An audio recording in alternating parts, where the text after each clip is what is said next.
the history of the Kaaba and Masjid al-Haram in Mecca, a sacred legacy since the time of the prophets.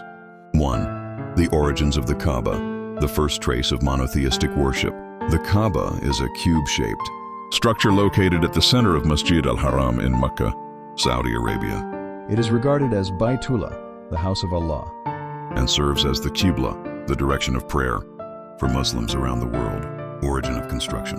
According to Islamic belief, the Kaaba was first built by Prophet Abraham, and his son, Prophet Ishmael, under the command of Allah.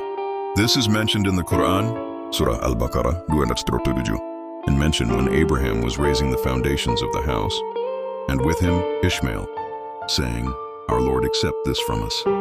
Indeed, you are the hearing, the knowing." However, some scholars assert that the Kaaba originally existed during the time of Prophet Adam, but was destroyed during the Great Flood in the era of Prophet Noah, and later rebuilt by Ibrahim and Ismail. 2. The role of the Kaaba in pre-Islamic times. By the time of Prophet Muhammad's prophethood, the Kaaba had already become a religious center for the Arab tribes. However, its sacred meaning had been corrupted. Hundreds of idols were placed around it by the Quraysh and other tribes, and the Hajj rituals were filled with pagan practices. Despite these distortions, the Kaaba was still revered as the holiest site and symbol of unity among Arab tribes. In fact, the Prophet Muhammad himself was once chosen to resolve a major tribal dispute regarding the placement of the black stone during a renovation of the Kaaba before he received prophethood. 3.